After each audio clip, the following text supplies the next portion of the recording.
We all know the name Jeffrey Epstein, accused child predator, convicted sex offender, and arrested in 2019 for sex trafficking charges. And he was found dead in his jail cell a few weeks later. But even after Jeffrey Epstein's death, he's still being investigated. Elon Musk is talking about it. The Department of Justice just announced that Jeffrey Epstein does not have a client list.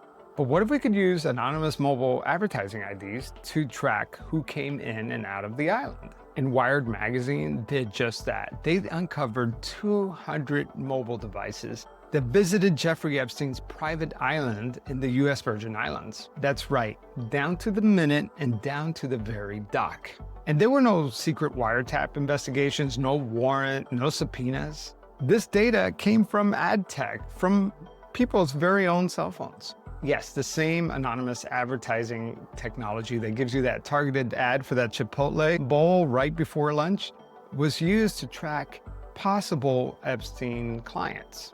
The data was collected by a company called Near Intelligence. And basically, they are a location broker that buys and sells people's movement just like any other commodity. What they're selling is that mobile advertising ID, that random string of numbers used to track your device. And yes, it's supposed to be anonymous, but if you look closely, you could connect some dots. Let's say you are one of Jeffrey Epstein's clients and you open up that weather app. Your location data is now in the hands of data brokers. So Near Technology was able to gather data from 2016 all the way to 2019 up to the day that Jeffrey Epstein was arrested. Wired magazine was able to follow this digital breadcrumb trail from the Ritz-Carlton on St. Thomas to a private dock all the way in Little St. James. The data set itself contained more than 11,000 GPS points. And if you're able to follow that breadcrumb trail backwards, you're able to find out where that trail originated. People's houses, people's workplace, where they went afterwards.